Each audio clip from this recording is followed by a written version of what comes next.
Andrew Hutchings here, not a licensed physician, not giving medical advice. It's purely educational and for entertainment. Does it make showering, bathing, some people think that you got to do it every day, or you got to do it twice a day, or you got to do it once a week, or once a month. So what's the deal for optimal health? It depends. Are you wrestling on a mat in a public gym? Technically it'd be a private place, but you get the idea. Not your own personal gym. You're going to some MMA place, you're going to some jiu-jitsu place. You're rolling on a mat with a bunch of other sweaty guys and you don't know anything about them. You don't know how clean they are, how dirty they are. It's probably a really good idea to take a shower every single time after that with soap and get everywhere on your whole body. Now, if you're just going for a walk and you get a little bit sweaty and you come back and it's time for sleep, but you're like, hey, I don't want to lay in my bed feeling dirty. Well, perhaps it's the best just to use some water. You can rub some stuff, but water for most of the body. You're not really dirty. You don't have dangerous pathogens on you, most likely. Maybe if you're in the bathroom and someone accidentally pissed on your leg, even that's not that dangerous. It's urine, but still. Some guy accidentally got piss on my leg the other day and I made sure to wipe it off with soap when I took a shower. You never know. What if he has a urinary tract infection? And no, I did not beat him to a pulp, because by the time I realized what it was, he also was looking down, wondering what it was, and he stopped. So I'm like, I'm not gonna can't change the past. It was an accident. But yeah. Say you just went for a walk, you get home, you want to wash off with water, but if your armpits smell, nothing wrong with, putting some soap under your arms, maybe putting some soap in other places. Maybe if your feet smell, you want to wash off your feet when you get home. But it's not smart to be using excessive soap and scrubbing on your body every day or twice a day. Your skin has evolved for millions of years to protect you. Not only by being skin itself, now I'm looking at muscles, not skin, I'll admit it, but the skin itself is a barrier, but the skin secretes antimicrobial molecules that actually kill bacteria. It also secretes oils that help keep the skin healthy and not dry, because when the skin gets dry, then it breaks and gets little micro holes in it where bacteria can go in. But when you use soap, you're scrubbing off those oils so your skin can dry out and get little holes in it, tears, where bacteria can get in. And you're also getting rid of the antimicrobial chemicals, so you're losing both of those means of defense. It's not good. So you only really want to use soap when there's a good reason to. Like if you smell, or if you got something particularly dangerous on you. If you went to a hospital and you're going through some infectious disease department, maybe when you get home you wash with soap. But if you're just going for a walk in the park and you petted a dog, I don't know, maybe wash your hands with soap if you're afraid about the dog, but you don't need to wash your whole body. Personally, I just use soap on armpits, groin, behind, and feet. I'm currently not wrestling, so I have no reason to use soap on most of my body. I don't use soap on my hair, I don't use soap on my face, I don't use soap on my arms, I don't use soap on my legs. I use soap armpits, groin, butt area, and feet. Because those are the actual places that I need soap. Now, if you're working in coal mines, I hope you don't get all coaly, because that's going to give you cancer. That's a topic for a different video. But if you're working in a coal mine, sure, try to get that stuff off you. But if you're an office worker, like I said, use soap where you need it for the smell.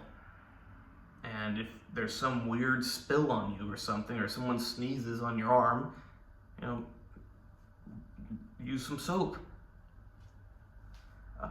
Random note, connected to this, not the same topic. if someone were to sneeze on my arm, what would I do, assuming I do not have quick access to a sink? Now, number one is I wouldn't be that afraid, because you have skin. Assuming you have healthy skin, that you're not stripping of those oils and antimicrobial molecules, just leave it on there. Don't touch it, because if you touch it, you might touch your eyes, you might touch your nose, you might touch your... The point is, as long as it's only on your arm, let's just say this area, as long as it's only on your leg, it's okay. It can be anywhere on you, as long as it's not accessing your eyes, your mouth, your nose, other openings of your body. Yeah, so don't worry, just don't touch. I don't know how often you're getting infectious things on your skin, but it's just something good to know. As long as it's only on your skin, it's okay. You just got to keep in mind what touches that skin. So don't touch it. Just leave it until you have a good opportunity to put some alcohol on it or to use soap and water. Hair. Do you need to use soap for your hair? Why would you? Like, really, why would you need soap for your hair? Ever thought about that? Why do you need soap for your hair? Are you getting dirt in your hair that you need to use soap to get out? Are you putting weird hair products in your hair that you need to wash out? What's really funny is a lot of people, they'll use soap in their hair to get rid of all the oils, and then they get out of the shower and they put some special stuff on their hands and they put it in their hair. It's like, I love my mom. My mom's not stupid. She's right about a lot of things. But when I was a kid, my mom always told me, Andrew, you got to put a little bit of that stuff in your hands and put it in your hair. And I'm like, I don't want to put garbage in my hair. My hair doesn't need garbage. You know, it was nice stuff. It wasn't garbage, but it's all garbage. You don't need stuff to go in your hair. Maybe you in particular need something particular for you. Maybe you have a problem. Maybe your hair just is very messy and you need to put something in it to give it some shape. I don't know. But your hair naturally produces oils. So if you're putting any sort of oils or lotion, whatever they're called, in your hair, think about it and think, maybe I should just not use soap in my hair and leave the natural oils in there. You're literally getting rid of the oils to put synthetic oils in. Not very smart. The only real benefit of washing your hair, besides, once again, if there's actually pathogens on it that you got to get rid of, assuming there's none of that, the only real benefit is if you are very feminine and you want very shiny, puffy, light hair, because when you get rid of all the oils from it, it's lighter. So if you got a bit longer hair and you wash all the oils out, it will have more volume, look shinier. That shouldn't matter for a guy.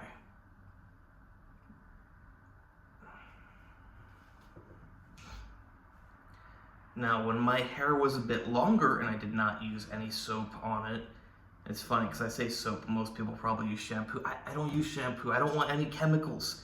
All that stuff is garbage. I know it's not all garbage, but you get the idea. 1 second. And this is all natural. I don't want to put... This is a lot of surface area. I don't want to be putting chemicals all over myself. I use bar soap. It's soap. It's got some scent or whatever in it. I don't need any scent. I just want the most basic soap there is, no chemicals. But getting back to the hair. When my hair was a bit longer and I did not use soap or anything in it, I did develop a problem once it got past a certain length. Because I have curly hair and I also shed a lot of hair. My dead hairs that had already come out were getting trapped in my hair. Because it's harder to get them all out if you're not using soap to lubricate them to slide out. So I would have so many dead hairs that I could just pull out of my head. I don't know, let's see if any come out right now. I hope not, but, oh. So I don't know if, so there's this one you can see. There's another one over here. You see that guy?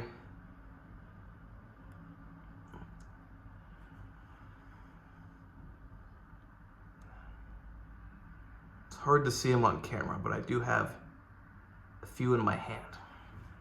I shed a lot. I can grab my chest. Well, I shave my chest hair. It's growing back, but when I don't shave my chest hair, if I grab my chest hair and go like that, I'm not yanking them out. I'm just like, if I very gently just go like that, I will have hairs in my hand. So I had a lot of dead hairs. It started to bother me, and I also thought it was time for a change. So I cut my own hair. Yes, I cut my hair.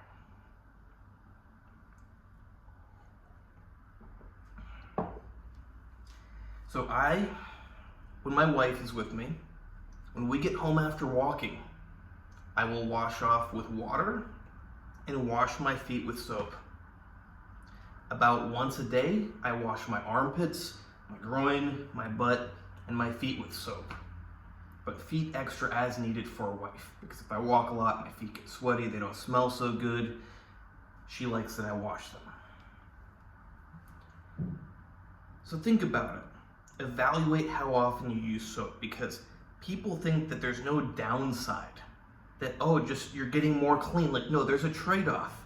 So you got to determine, is it a good time to use soap, or am I actually hurting myself more than I'm benefiting myself? It's a tool. It needs to be used appropriately if you want optimal health. I hope you like this video. Please like, subscribe, and comment. Let me know how often you shower, how much soap you use, blah, blah, blah. Remember, you can hire me for training, consultation, coaching plans, whatever. Same thing with diet, same thing with supplements, same thing with special supplements, which can be great, but they can be very harmful if you don't know what you're doing. I do know how to use them properly. I'm an expert. I'm an expert of the human body. I'm an expert of those supplements. Your favorite YouTuber, because I'm probably not your favorite, he probably doesn't know about them. Maybe he pretends to know. Probably doesn't actually know. Trainer at your gym probably actually doesn't know. The reality is you probably don't know anybody who knows about them. Even most doctors don't know anything about them. I do know about them. You know, there's other people that know, so you could go to them, or you could come to me, but it's a good idea to hire an expert. You do not want to just play a gamble with your life, your health. You don't need them, though, to be in good shape. I want to emphasize that. But if you're going to use them, work with an expert.